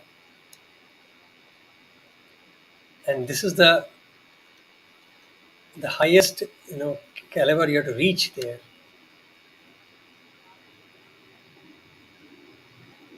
And Absolutely. look I at the think other one. Yes, you so want to say something? powerful. No, I was just saying it's so powerful the way Yeah. Rama defines Vidya. And now let's see how they talk about Gyan and Karam. The Karam, the action, arises from its adjacent adjuncts in the shape of actors, instruments, time, place, and the rest. On the contrary, Vidya destroys all actors, instruments, and the like. I think this is a very beautiful punch of Gyan versus Karam. So in action, you need all these, you know, actors. You have to have an instrument, time, place, blah, blah, blah. And they are all facets of duality. So which means action is part of duality. And on the contrary, he says the knowledge, the vidya, destroys all these dualities. There is no need for action. The whole concept of action changes when you have vidya. Isn't it, Rajiv? Very beautiful definitions of Gyan and Karam. Absolutely. I think they are like stunning definition. Like, as Rama, uh, in the first slide, we have shown that he says achieve or achieve sense control and go to that guru, go to guru. Now there is a poem which Swami talks about in Telugu where he says ఏది ఎరిగిన సర్వంబు ఎరుకపడునో ఏది తెలియక సర్వంబు ఎరుకపడదో అట్టి పరవిద్య నేర్పెడు నతడే గురువు ఇంతకన్నను వేరెద్ది ఎరుకపరదు knowing which everything is known, and if you do not know this everything else is useless. Only that only that person who teaches this is the true guru. He should be approached.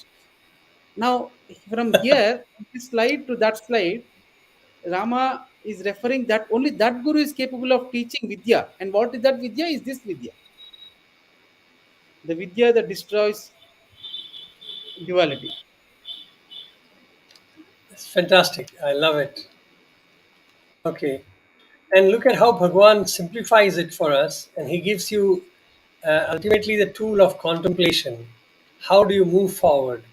And the first, even Ram gave it, I'm sure Lord Krishna has given it in Bhagavad Gita, and Bhagwan Baba has been talking about it like crazy times. He's explained it. Neti Marg. Raju, you want to highlight a little bit about Neti quickly? Yes, brother. I I would only say uh, the story, the beautiful story behind this person who introduced this philosophy called Neti. Yajnavalkya was the one who propagated, who popularized it. Who, in fact, he was the one who conceived and introduced this Neti mark, and he was apparently the predecessor of Rama's times. But it is only Rama in the Kali Yuga, Sai Rama can only give this insight as to how that uh, Yajnavalkya life ended. This proponent of Neti Marg, he has this conversation with his wife, not getting the name. It's a very popular conversation where he tells his wife tells him that you are parting now the wealth and you're going away to forest. What is the use?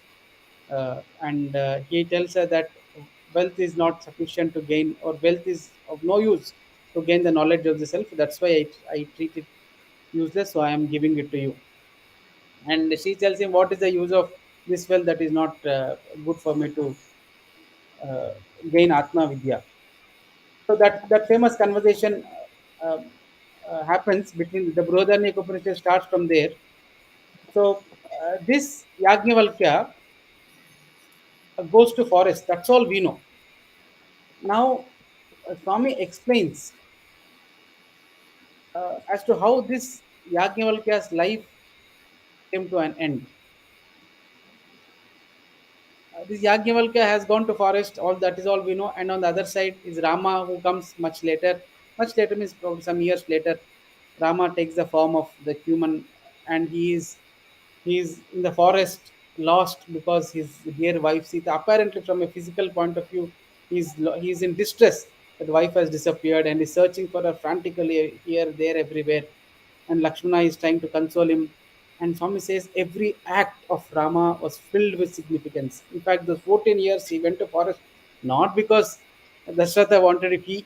Yes, Dasratha was an excuse, but he wanted to free those forests from Rakshasas and to bless those sages with the physical proximity of the Lord. And this pretext of searching for Sita also had achieved many objectives, many of which we are not even aware of. But one is this objective. He's searching for Sita. He is opening up every bush. So Rama and Lakshmana were walking, as someone discussed beautifully, and suddenly Rama takes a detour.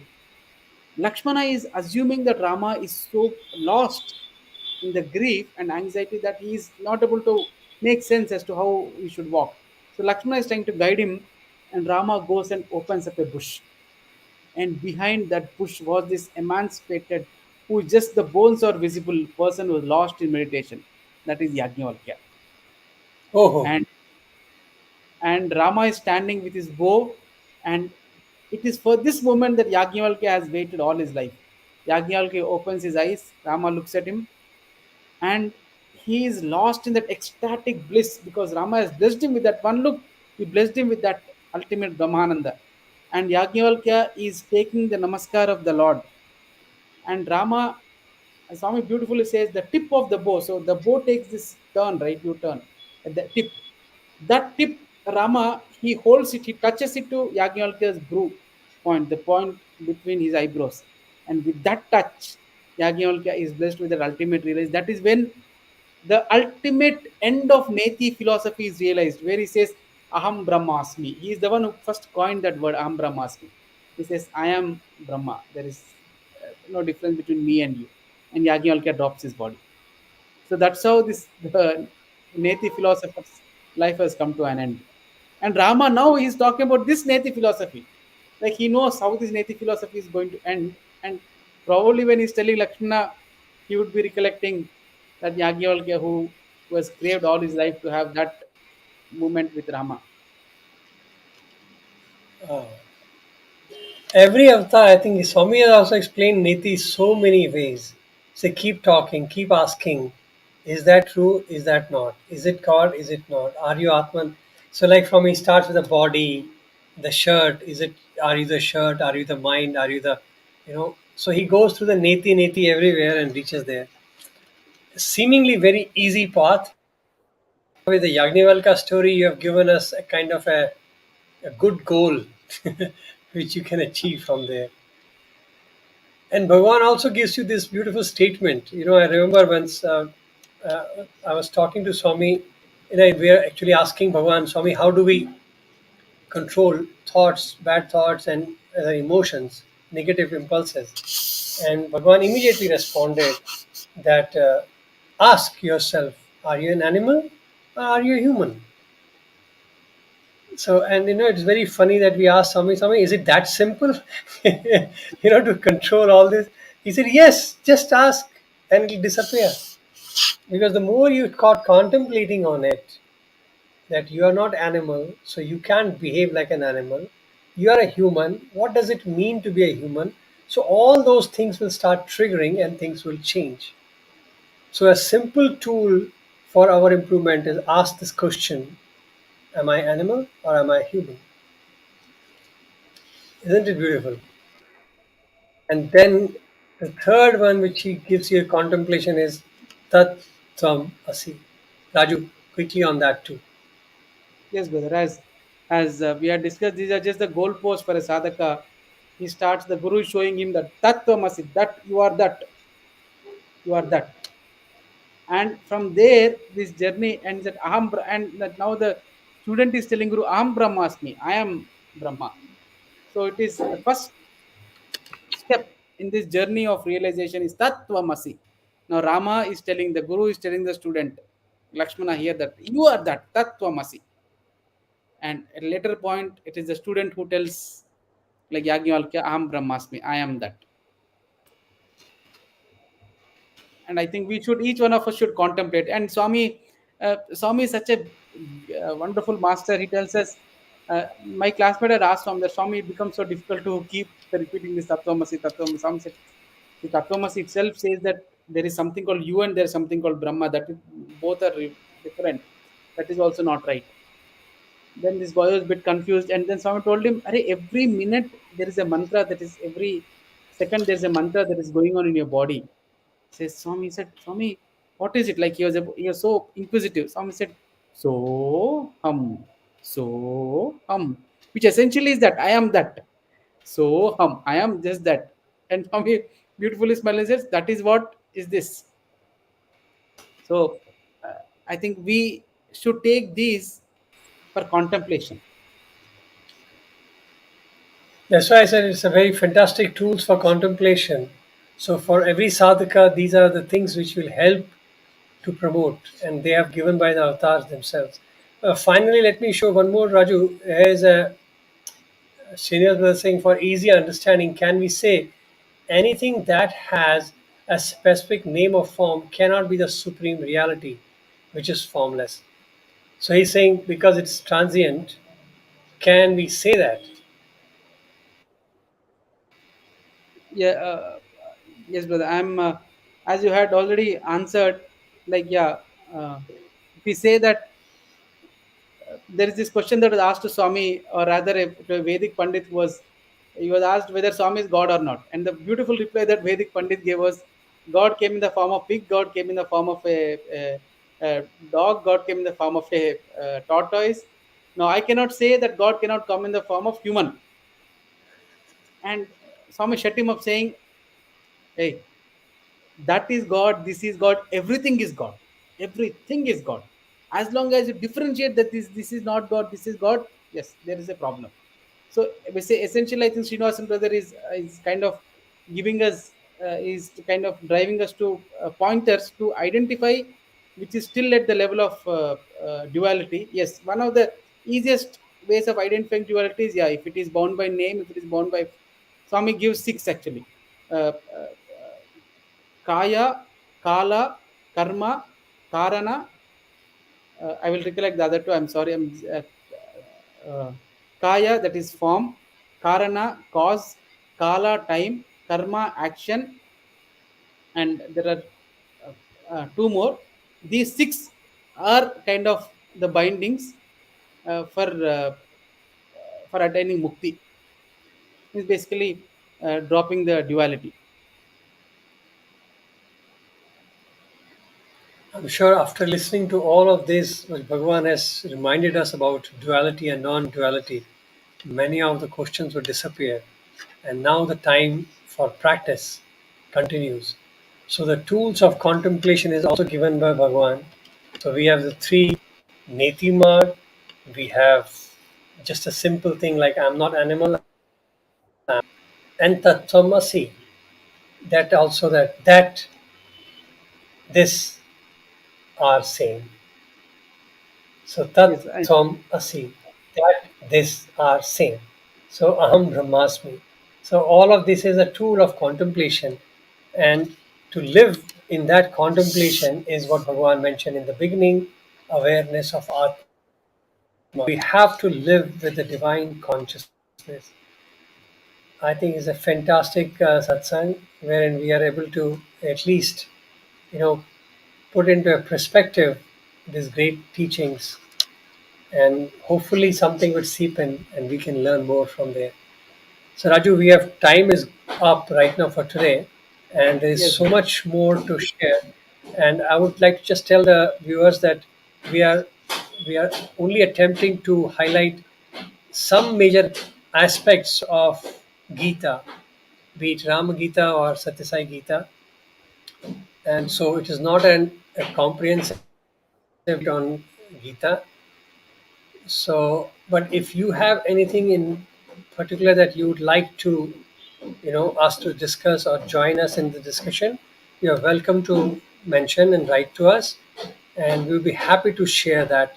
But otherwise, we are just taking some major highlights of this beautiful and supreme text and sharing with you so that we get a flavor of it, and hopefully it inspires some of us to do a self study and read these divine texts. So, Raju, any final words before we close for tonight? uh, I think we have discussed enough. I'd just like to add the other one that I missed was karma, the fifth one. Huh. It's not six, five. Five are the binding factors. Uh, Probably Brother Srinivas would find it useful. And Brother, just a small submission to all the brothers and sisters who are viewing this. There are, as one of our brothers was telling me in the morning, there are almost 1,800 commentaries on various Upanishads. And if you take all the small and big, medium commentaries, it would run into something like 8,600 or odd number. So each one had their own view. And here, what we are attempting is only limited by our, at least in my case, by our little understanding, by what Swami has blessed us. Yeah, it is. I'm sure each one would have their own perspective. It is Swami's own inspiration to each one of us. But what we are seeing, what we have been blessed by the Lord through His physical proximity, we are trying to weave them together with the concepts of Rama Gita and offer it to the Lord. Moreover, as we keep repeating that this is not an offering that we are trying to, this is an offering, it is not something that we're trying to share with the world. It is more for us. As we ruminate over these thoughts, the biggest beneficiaries are not the audience, it is actually we deepen in our faith, we kind of uh, clear our own reasons and thinking, and just get to live with the Lord for the 2 hours on a Saturday. Thank you so much, and I really appreciate and grateful to Bhagwan once again for this another beautiful opportunity. And we pray that He continues to bless us and we continue to study this and share with everybody. Thank you so much. Thank you, Sari Raja, Raju Sai Ram. Sai Ram, brother. Sai Ram. See you, everybody.